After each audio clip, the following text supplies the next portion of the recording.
요한복음 4장 23절에서 우리 24절 말씀 우리 같이 한 목소리로 읽겠습니다.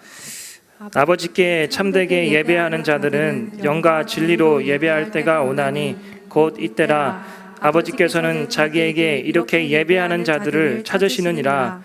하나님은 영이시니 예배하는 자가 영과 진리로 예배할지니라. 아멘. 오늘은 예배가 야구보다 더 좋은 7가지 이유란 제목으로 하나님 말씀 증거하도록 하겠습니다. 저는 지금까지 이제 또 사역들을 하면서 또 여러 이렇게 많은 지역들을 이렇게 많이 이렇게 가보았습니다. 저는 이제 부산이 고향인데요. 고등학교 갑자기 부산 이야기 조금 약간 이게 사투리가 나오는 것 같은데 고등학교까지 어쨌든 졸업할 때까지 저는 이렇게 부산에 있었어요. 저희 부모님도 지금 부산에 계시고요. 근데 이제 태어나는 곳은 또 이제 강원도 이제 강릉입니다. 또 그리고 이제 뭐 대학 때부터는 주로 이렇게 서울이나 경기도 쪽에서 계속 이제 지냈었고요. 근데 또 저희 어머님 고향이 또 제주도에서 또 제주도도 자주 가보았습니다. 그리고 또 뭐 이렇게 제가 이렇게 충청도에서 또 한 3년 동안 청주에서 또 사역한 적도 있었고요. 그리고 또 이제 저희 처가 쪽 이제 그 고향이 이제 전라도여가지고 또 전라도도 또 몇 번 가보고, 그리고 뭐 대학 때도 이제 한국 아파트 전도대 또 사역들을 하면서 이게 방학 때마다 여러 지방들을 이렇게 돌아다니면서 사역들을 많이 이렇게 해봤습니다. 근데 제가 사역지에서도 그렇고 사실 부산이 아닌 그 다른 지역에서 이제 있으면 불편한 것들이 사실 몇 가지가 좀 이렇게 있더라고요. 먼저는 이렇게 경상도 억양의 문제입니다. 저는 사실 사투리를 많이 안 쓴다라는 이야기를 많이 이렇게 듣는데 아무래도 조금 그래도 이렇게 특유의 어떤 억양들이 나오는 것 같더라고요. 그래서 아직까지 뭐 이렇게 축도할 때나 뭐 할 때 보면 뭐 승리하시기 바랍니다 그러면 우리 중동배들 좀 많이 웃어요. 그게 좀 이렇게 억세 보이는지. 그리고 저는 이렇게 또 편하게 이제 그냥 이야기하는데 가끔씩 집에서 또 제 아내는 왜 화를 내냐고 좀 당황하면서 이야기할 때 나는 그냥 이야기했는데 뭘 이렇게 화를 냈다고 그러냐, 그 강한 억양이 또 이제 좀 이렇게 나올 때가 있습니다. 그리고 그 경상도 특유의 어떤 그런 무뚝뚝함을 이렇게 사람들에게 일일이 다 이렇게 설명해야 될 때가 참 어려워요. 그러니까 저는 부산 사람인데 부산 교회에 있을 때 부산 사람들하고 있으면 굳이 그걸 설명하지 않아도 서로 잘 알아요. 근데 다른 지방에 가면 제가 조금 이제 경상도 남자라 좀 무뚝뚝하고 좀 이제 그런 부분이 있으니까 조금 이해해 주시라고 이제 뭐 그런 이야기를 막 해야 됩니다. 사실 저는 이게 그 막 살갑게 막 누구한테 막 그런 어떤 그 닭살스러운 막 멘트를 하면서 막 그렇게 하면 저는 너무 힘들거든요. 듣는 저도 힘들고 그렇게 하지도 못하지만은, 근데 그게 부산이라는 어떤 그 환경 속에 있을 때는 전혀 불편하지 않습니다. 전혀 불편하지 않고 괜찮은데 다른 지역에 있다 보면 좀 그러한 게 불편하더라고요. 그래서 가끔 이제 그 집에서도 아내랑 이야기할 때 자꾸 저보고 너무 무뚝뚝하고 너무 재미없다고 그러니까 제발 좀 같이 부산 가서 한번 살아보자고. 그럼 부산 남자들이 좀 어떤지 좀 보라고. 그러면 나는 아마 중간 이상이다라는 이야기를 들을 거다라고 이제 그런 이야기를 이제 하곤 합니다. 그리고 세 번째로는 부산이 야구의 그 도시라고 하는데 그 부산을 연고팀으로 두고 있는 그 롯데 자이언츠를 그 다른 지역에서는 이제 마음껏 응원할 수가 없다라는 거예요. 다들 이렇게 프로야구를 좋아하시는지 모르겠지만 이제 그 지난 11월에 이제 한국 시리즈가 이제 끝이 났습니다. 부산이 정말 야구에 대해서 어떤 분위기냐면은 제가 부산 교회에서 사역할 때 부산의 다른 지역에 있는 어떤 목사님이 그 부교육자로 부임해 오면은 다 이렇게 롯데 팬이 돼야 돼요. 뭐 자기가 서울에 있을 때 다른 팀이었다고 해서 부산에 와서 그 팀을 응원하면 거의 분위기가 이제 그 목사님을 왕따시키는 그런 분위기이기 때문에 거의 다 이제 그렇게 돼야 되고, 또 청년부의 주요 행사 중에 하나가 청년들과 함께 사직구장에 가서 뭐 야구 응원하기, 정말 그러한 것들이 그 월중 행사에 정말 제가 거짓말하는 거 아닙니다. 그렇게 잡혀 있을 정도로 그 항상 그 야구가 정말 어떤 그 뜨거운 어떤 그런 게 분위기가 있어요. 그래서 사실 그 김영훈 목사님께 부산에 가실 때도 제가 다른 말씀 안 하시고 목사님 이제 부산에 가시면 롯데 응원하셔야 됩니다. 그래야 성도들과의 어떤 그 관계가 편해질 수 있습니다. 저 그 이야기만 해드렸어요. 그리고 그 롯데가 이제 마지막으로 우승했을 때가 1992년인데 오래됐는데 이제 그때 롯데가 이제 한국 시리즈에 올라갔을 때 그 수요 예배가 이제 시간이 겹쳤습니다. 근데 그때 어느 교회에서 수요 예배를 중단하고 성도들이 다 같이 그 이렇게 TV로 대형 화면으로 그 야구를 응원할 정도로 어떤 그 우리가 상상하기 어려울 정도로 좀 이렇게 야구에 대한 어떤 열정들이 되게 좀 이제 뜨거운 어떤 그러한 지역입니다. 저는 그래도 그렇게 제가 야구에 대해서 이렇게 별로 이렇게 좋아하지는 않습니다. 부산 사람 치고는 가끔씩 이제 그래도 결과만을 이제 찾아보곤 이제 그렇게 하는데요. 보통은 이제 9시에서 보통 10시 사이에 경기가 끝이 나요. 프로야구 경기가 끝이 나면은 이제 구시기도의 시간이니까 구시기도의 시간 끝나고 이제 인터넷이나 이런 것들 결과들을 이렇게 찾아보죠. 그런데 그 제가 느꼈던 게 뭐냐면은 그날 그 제가 이렇게 선호하는 팀의 그 경기 결과에 따라서 제 기분이 나빴다가 좋아졌다가 막 하는 거예요.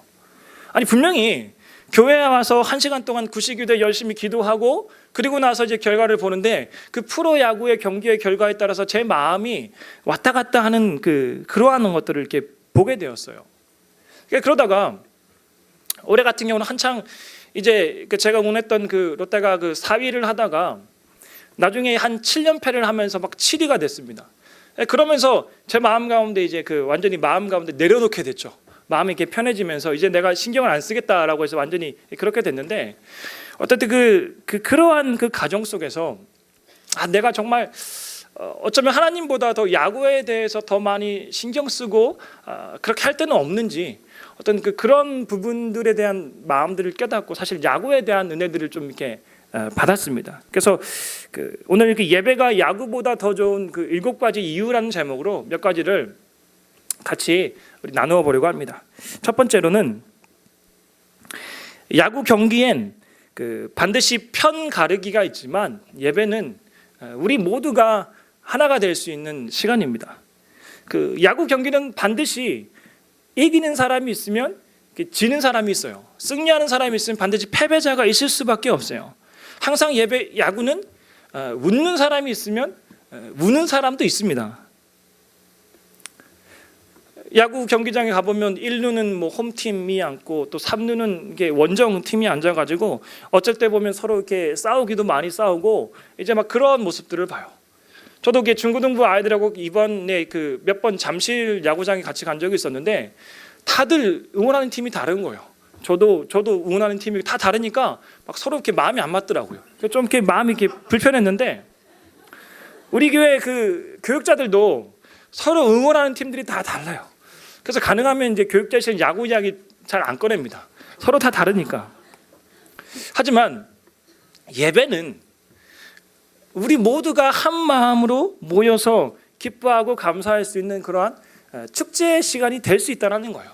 그래서 예배가 야구보다 훨씬 더 가치 있는 일일 수 있는 거예요. 누가 웃고 누가 울고 누가 승리하고 누가 패배하고 그것이 아니라 우리 모두가 하나님 앞에서 승리자의 기쁨을 누릴 수 있는 그러한 시간이라는 겁니다.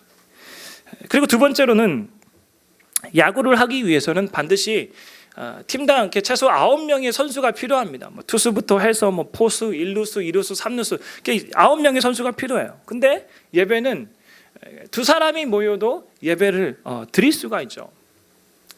제가 고등학교를 다닐 때 거기 학교의 재단이 천도교 재단이었습니다. 천도교 재단이었고 사립학교였는데 거기서 이제 SFC라는 기독교 이제 동아리를 만들어서 제가 그때 이제 위원장, 이제 회장 역할을 했어요. 고등학교 2학년 때인데 위원장이었던 저 또 이렇게 부위원장이었던 다른 친구가 있었는데 두 사람이서 같이 이렇게 기도 모임을 만들었습니다. 예배 야자가 끝나고 그때 9시까지 야간 자율학습을 끝나고 이제 학교에서 남아서 이제 기도하는 기도 모임을 만들어서 기도했어요. 근데 그때 어렸을 때 처음 생각할 때 이렇게 다들 야자가 끝나고 다들 바쁘고 또 학원 가야 되고 또 독서실 가야 되고 하니까 사람들이 얼마나 모이겠나 해서 그냥 2명이서 모여서 같이 기도하면서 번갈아 가면서 기도 인도하고 그러한 모임 시간들을 가졌어요. 근데 그때 제가 어렸을 때 품었던 마음이 뭐냐면은 마태복음 18장 20절 말씀인가요? 거기 보면 두세 사람이 내 이름으로 모인 곳에 나도 그들 중에 있다라는 예수님의 말씀을 제가 그때 붙들었어요. 우리가 2명이지만 우리가 기도로 그 모임들을 시작했을 때 우리 모임 가운데 부흥의 역사가 일어날 것이고 하나님께서 우리 모임들을 기뻐하실 거다라는 그런 너무 어렸지만 그래도 그런 확신이 제게 있었던 기억이 있습니다. 그래서 제가 몇 년 전에 이제 부산에 갈 일이 있어서 이제 학교에 동아리 모임하는 친구들을 만난 적이 있었는데, 지금 그 모임이 그때는 뭐 몇 명 되지 않았지만 지금은 몇십 명이 모여서 후배들이 계속해서 기도 모임을 하고 있다는 이야기를 제가 들은 적이 있습니다. 바로 이것이 예배의 힘이라는 거예요. 얼마 모이지 않지만 작더라도 그 안에서 시작할 때 하나님께서 그 예배를 받으시고 그 기도를 받으시고 그 안에 역사하시는 것들을 이렇게 보게 됩니다. 세 번째로, 야구는 9회가 지나면 무조건 끝나야 하지만 예배는 계속될 수가 있습니다. 너무 경기가 막 재미있어가지고 점수 차이는 나지만 좀 더 뭔가 이렇게 시간이 지나면 뭔가 이렇게 뒤집힐 것 같고 뭔가 그런 기대를 하지만 팬의 입장에서 그런 기대를 하지만 결국 9회가 지나면 허무하게 경기가 그냥 이렇게 끝나야 돼요. 근데 예배는 꼭 그렇지 않습니다. 물론 우리가 예배의 어떤 기본적인 틀이 있고 예배 시간들을 정해놓곤 하지만 우리 기독교의 역사를 바라볼 때 뭐 1907년도에 있었던 평양 대부흥 운동이라든지 1995년도에 있었던 히튼 리바이벌 운동이라든지 여러 가지 어떤 부흥의 역사와 부흥의 운동들을 바라볼 때 예배가 1시간이 끝났던 것이 아니라 2시간, 3시간, 4시간, 5시간, 6시간 계속되어서 그 예배를 통해서 부흥의 역사들을 만들어가는 어떤 그런 역사적인 현장들을 우리가 알 수 있습니다. 마찬가지로 예배 안에 자유함이 있고 예배 안에 얼마든지 우리가 계속해서 기쁨을 누릴 수 있는 그런 시간들이 될 수 있다는 거예요. 그리고 네 번째로는 야구 경기는 입장료가 있지만 예배에는 입장료가 없습니다. 제가 얼마 전에 한국 시리즈를 하면서 제 친구가 그것을 이제 인터넷으로 예매하려고 이제 바로 예매 당일날 들어가서 했는데 그때 완전 인터넷이 마비가 돼서 사이트가 마비가 돼서 도저히 표를 구할 수 없었다라는 이야기를 제가 들었습니다. 마찬가지로 이 야구장에서 보려면 좀 좋은 자리에 앉아서 보려면 뭐 4만 원, 5만 원 막 이렇게 비싼 가격을 지불하고 이 야구를 이렇게 봐야 돼요. 그래도 요즘에는 뭐 음악이든 뭐든 MP3 같은 거 다운 받으려면 돈을 많이 내잖아요. 근데 설교 정말 목사님들이 좀 몇십 시간씩 노력해서 준비한 설교 뭐 음성 파일, 영상 파일 다 이제 무료로 다 공유하지 않습니까? 다 공짜예요. 얼마나 또 교회 안에 들어올 때 다 이렇게 무료잖아요. 얼마나 좋은 세상입니까? 예배는 누구에게나 다 열려 있는 곳이라는 거예요. 그 사람의 뭐 학력이 어떠하든지, 그 사람의 어떤 경제력이 어떠하든지 그러한 것들 아무것도 따지지 않고 묻고 따지지 않고 누구나 예배할 수 있는 그런 자리라는 거예요. 그리고 다섯 번째는 야구에서 승리의 기쁨은 오래 못 가지만 예배의 은혜는 평생 갈 수도 있습니다. 처음에 제가 응원하는 팀이 처음에 이렇게 잘할 때는 너무나 기쁘고 너무나 좋았어요. 나중에 근데 계속해서 이렇게 순위 떨어지고 연패하고 그러니까 막 승리의 기쁨은 이렇게 오고 간데 없고 막 선수들을 막 비난하게 되고 막 그렇게 되는 거예요. 뭐 그런 어떤 쉽게 큰 실망감과 좌절감을 가질 수밖에 없어요. 응원하다가 막 이기고 있다가 막 갑자기 역전당하면 얼마나 마음이 이렇게 허무해지겠습니까? 그런데 우리가 하나님을 만났던 그 예배의 은혜, 그것은 그냥 한순간에 그냥 끝나는 것이 아니라 평생 동안 우리 안에 남아 있을 수 있는 그런 은혜라는 거예요. 그러니까 저는 이렇게 중학교 이제 3학년 때 겨울방학 때 하나님을 만났습니다. 근데 지금도 그 시간들은 정말 기억이 나요. 그때 내가 어느 목사님 집회에서 어떤 자리에 앉았고 내가 어떻게 기도했고 어떻게 하나님께서 나에게 말씀하시고 역사하셨는지 아직까지도 그 중학교 3학년 때 그 간격이 정말 저에게 남아있어요. 그렇기 때문에 제가 지금 이 자리에 있을 수 있는 거겠죠. 마찬가지로 그 야구가 주는 그 은혜, 그것은 잠깐밖에 될 수가 없습니다. 하지만 예배를 통해 만나고 누릴 수 있는 그 하나님의 은혜는 영원한 것이고 우리의 삶을 완전히 뒤바꿀 수 있다라는 거예요. 우리 여섯 번째는 야구는 비슷하게 가다가도 홈런 한 방으로 허무하게 경기가 끝날 수도 있지만 예배는 준비된 자만이 은혜 받을 수 있습니다. 지난 10월 말에 이제 일본 시리즈가 끝이 났는데 이제 그때 우리나라 선수였던 오승환이 연장 이제 10회 말에서 그 1대1의 동점 상황에서 이렇게 끝내기 3점 홈런을 맞고 허무하게 경기를 이렇게 내준 적이 있어요. 여러분도 아시는 것처럼 그 오시환 선수는 그 일본 당시에 그 센트럴 리그에서 그 마무리 1위였고요. 너무나 잘하고 있는 그 대단한 선수였어요. 그런데도 그 한순간에 완전히 경기가에서 이렇게 무너지고 그 결과를 이렇게 내준 겁니다. 이처럼 야구는 아무리 이렇게 열심히 하고 하더라도 한순간에 모든 것들이 이렇게 뒤집힐 수 있는 그러한 것이 바로 이렇게 경기고 야구라는 거예요. 하지만 예배는 우리가 주님 앞에 나아가고 우리가 노력한 것만큼 우리가 그 은혜들을 누릴 수 있다라는 거예요. 똑같이 예배를 드려도 은혜 받는 사람, 은혜 받지 않은 사람 이렇게 나뉘는 것처럼 바로 그러한 우리 마음의 어떤 준비와 어떤 그런 노력에 따라서 이렇게 다를 수 있다라는 겁니다. 우리 마음 가운데 정말 예배를 향한 그 간절함이 있다면, 내가 정말 예배에 대해서 정말 기도로 집중하고 그렇게 준비했다면 이러한 부분에서 분명히 달라질 수 있어요. 그냥 예배를 단순히 습관적으로 형식적으로 드리는 것이 아니라 그 예배를 통해서 하나님을 만날 수 있다는 겁니다. 제가 중등부 학생들에게 자주 이야기하는 것이 있습니다. 우리가 예배할 때, 너네들이 예배 왔을 때 최소 10분 전에 와서 기도로 준비해야 된다. 그리고 예배 시간에 제발 핸드폰 하지 말라. 핸드폰 하면서 무슨 말씀이 귀에 들어오고 무슨 은혜가 되겠느냐. 그리고 예배 순서 하나하나에 제발 마음 다해서 집중해라. 그런 이야기를 하고 있는데 무슨 말이겠습니까? 우리가 예배 가운데 마음을 두고 준비를 한다라면 그 안에서 하나님의 은혜가 반드시 있다라는 거예요. 내가 열심히 했는데도 허무하게 경기가 끝나버리는 그러한 그 야구처럼 그러한 것이 일어나지 않는다라는 거예요. 그 언젠가 TV에서 어느 무당이 굿을 준비하는 그 과정을 이렇게 보여준 적이 있어요. 거기에 보니까 굿을 하기 전에 100일 동안 매일 새벽에 일어나서 이제 목욕을 하고 또 물을 떠놓고 이제 뭐 치성을 드리고 엄청난 그 정성을 들여서 준비하는 것들을 봤어요. 굿 한 번을 하기 위해서. 우리가 정말 이 정도까지는 그 못하더라도 우리가 예배드리러 주님 앞에 나올 때마다 내가 주님 앞에서 어떤 마음으로 나오는지, 또 내가 예배를 위해 얼마나 기도로 정성스럽게 준비하는지, 그러한 것들이 참 중요하다라는 거예요. 그리고 7번째, 야구는 선수로 뛰기 위해서 어릴 때부터 피나는 노력이 필요하지만 예배는 지금 당장 우리가 할 수 있습니다.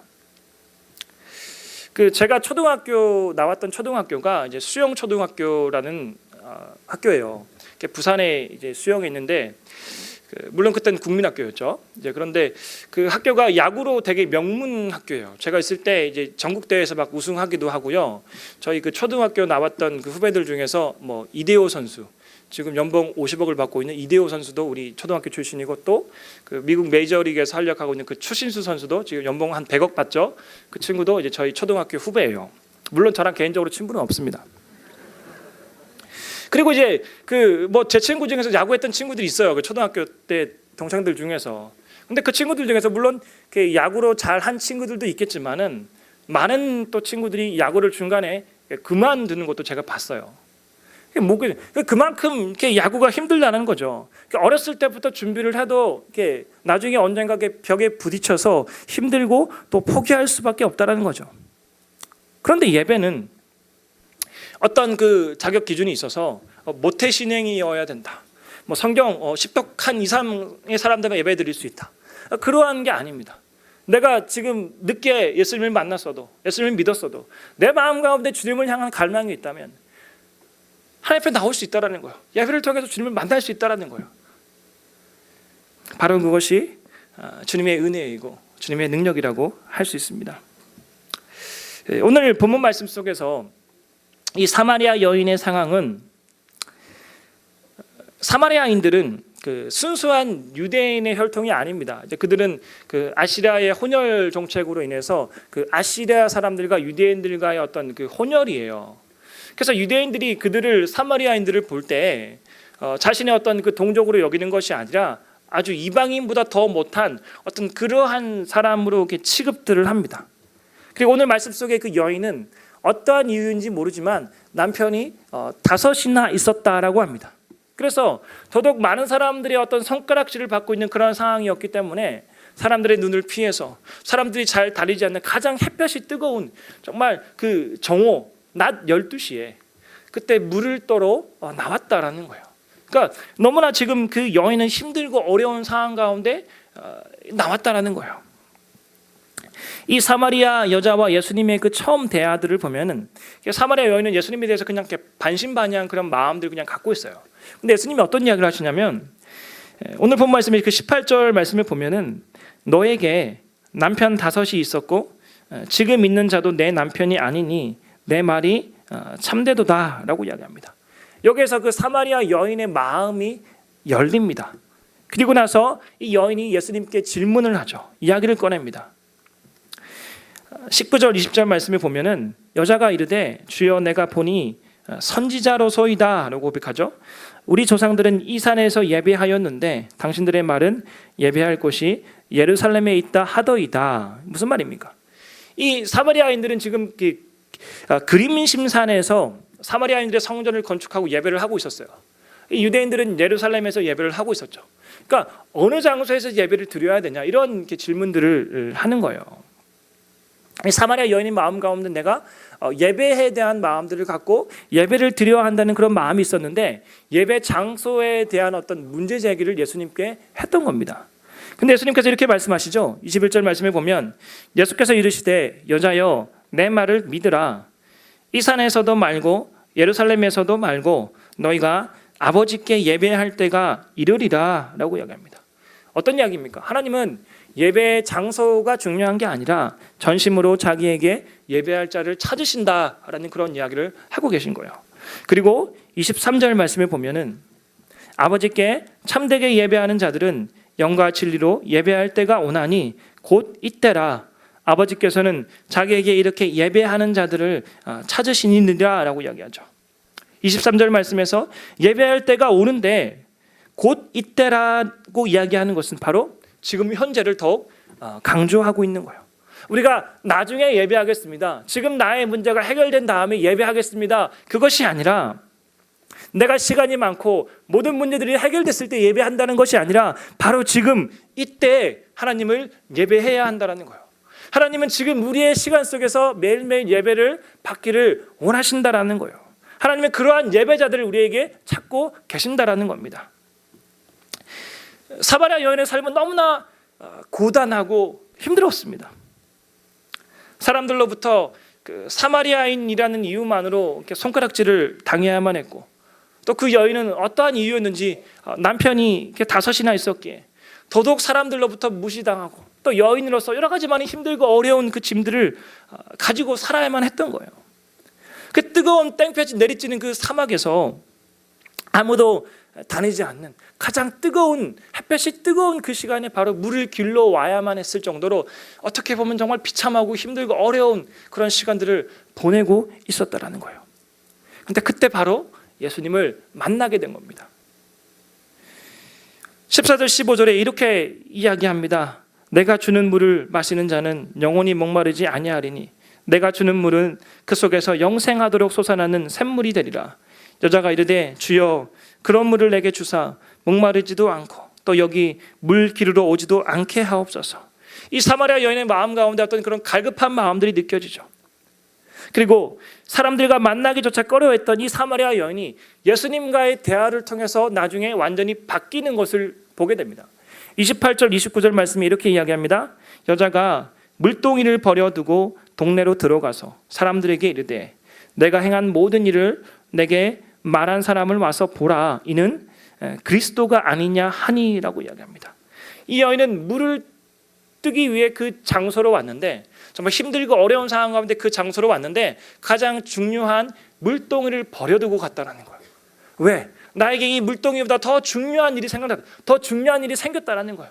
어떤 거였습니까? 내가 만난 예수님 그리스도에 대해서 사람들에게 전하기 위해 나타내기 위해서 그 사명을 다시 가지게 되었다라는 거예요. 우리들의 삶 속에서도 이 사마리아 여인과 똑같지는 않더라도 여전히 세상 가운데 힘들고 어려워서 사람들이 무섭고 또 두려워서 가까이 하기조차 싫을 때도 있어요.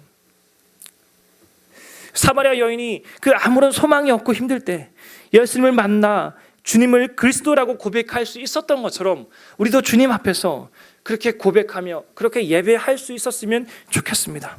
그러할 때 반드시 그 예배를 통해서, 그 고백을 통해서 우리의 모든 문제가 풀어지고 자유케 될 것이에요.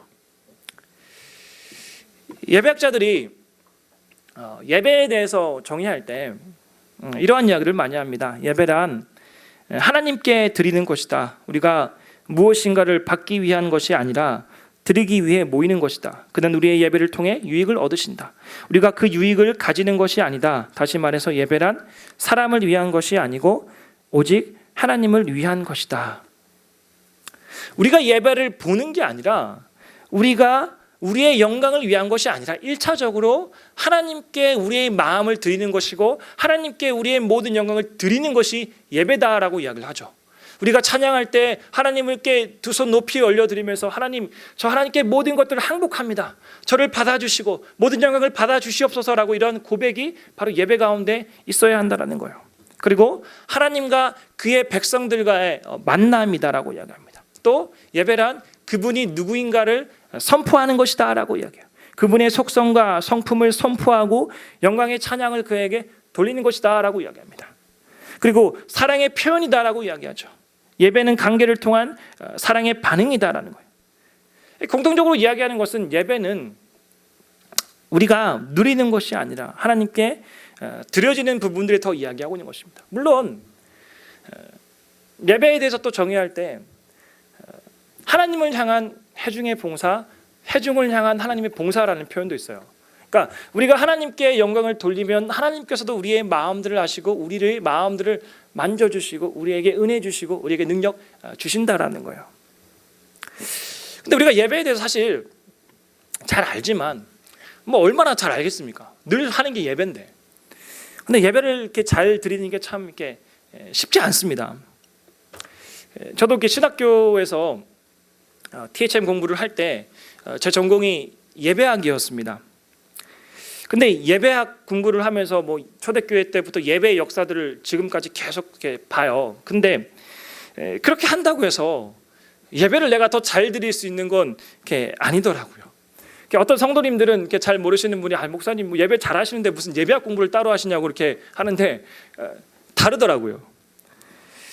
그리고 제가 예배를 항상 함께 책임져야 하는 그 목사로서 예배를 드릴 때 전체적인 부분들을 이렇게 봐야 되잖아요.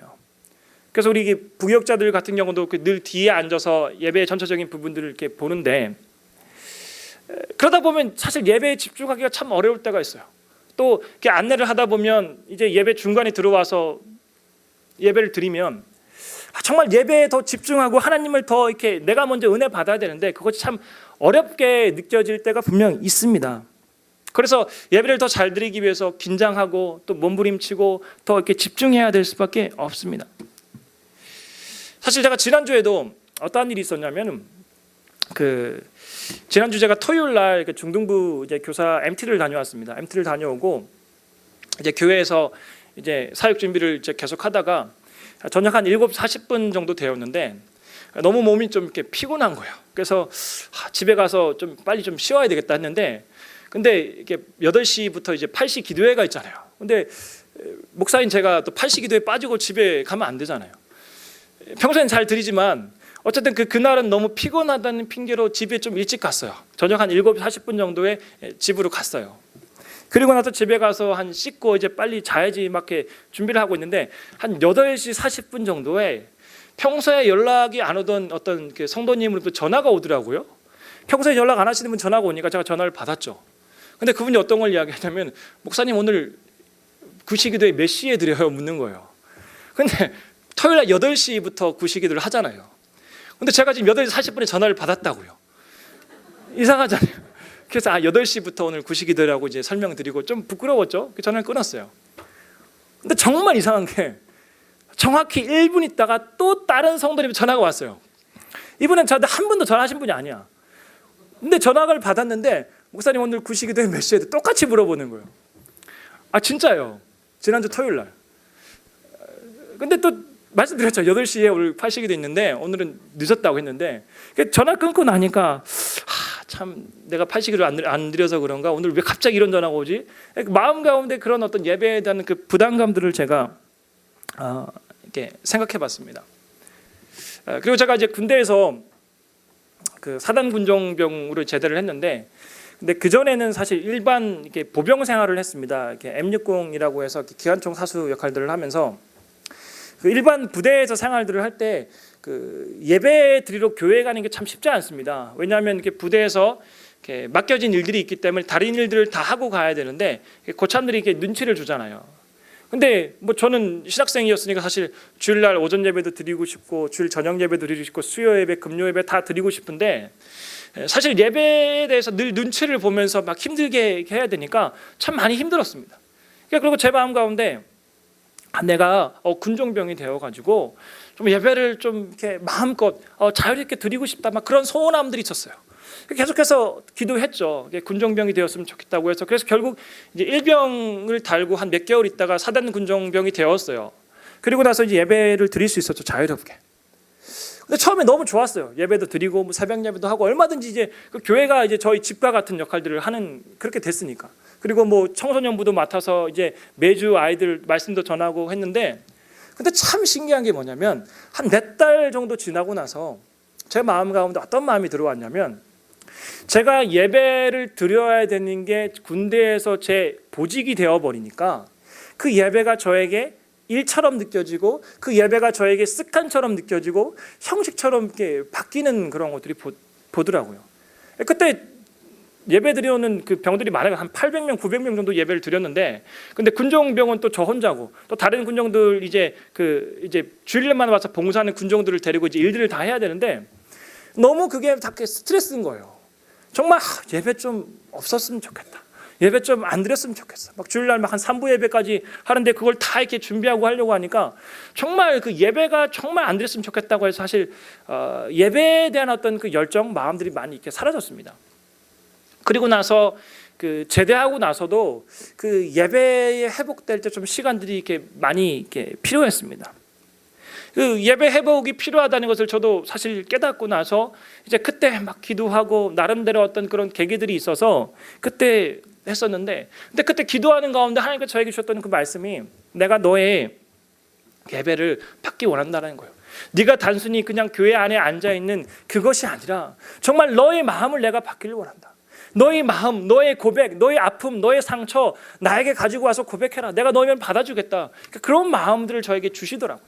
그 일들을 통해서 예배에 대한 마음들이 회복되었는데, 근데 여전히 사실 부교역자로 살아간다는 게 참 쉽지 않습니다. 예배에 대해 더 집중하고 예배에 대해 은혜 받고 나아가는 것들이 때로는 힘들 때도 있어요. 하지만 늘 마음 가운데 붙들고 나아가야겠죠. 그리고 저도 얼마 전에 저희 가정에서 함께 결단하는 것이 있는데, 우리가 가정 예배를 드리자라는 결단을 했어요.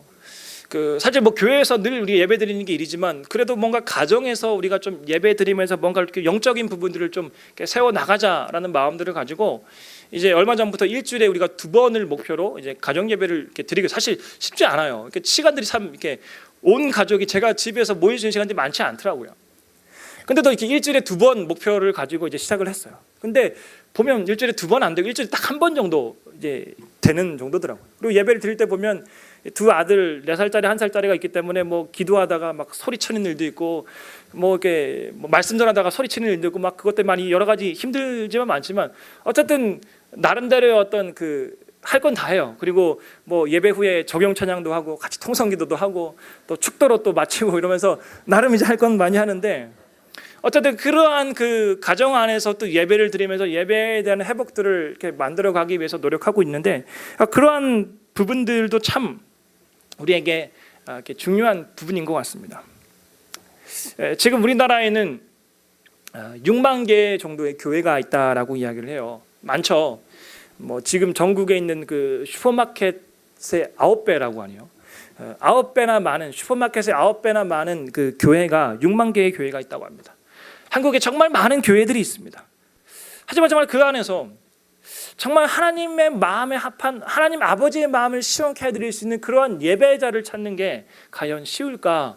그런 생각들을 우리가 해볼 수 있습니다. 우리가 하나님 앞에서 우리가 하나님께 모든 것들을 헌신하고 드리고자 하는 사람들이 예배자들이에요. 우리가 하나님 앞에서만큼은 내 안에 상한 마음, 두려운 마음, 고통스러운 마음, 고민되는 일들까지 다 하나님 앞에서 나와서 내려놓는 것이 바로 예배자라는 거예요. 하나님께서 정말 많은 교회들이 있고 정말 많은 예배들이 있지만 그 안에서 그 단순한 그 예배를 찾으시는 것이 아니라 하나님 마음에 합한 그런 예배자들을 찾고 계십니다. 여러분들이 정말 하나님을 예배하지 않으시겠습니까?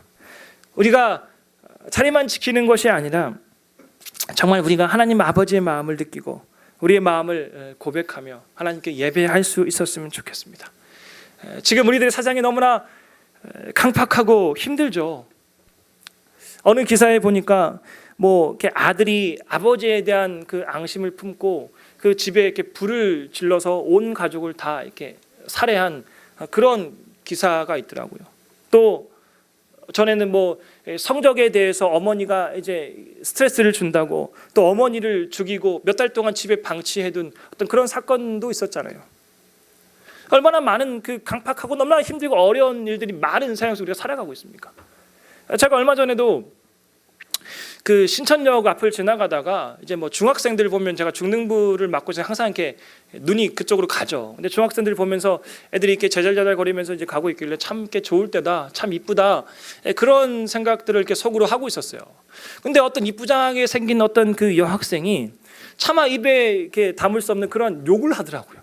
그러면서 순간 차마 낯이 뜨거워가지고 그 아이들을 더 이상 이렇게 바라볼 수가 없었습니다. 지금 우리가 살아가는 세상이 어떻게 보면 정말 하나님의 은혜 없이는 살아갈 수 없는 세상이라는 거예요.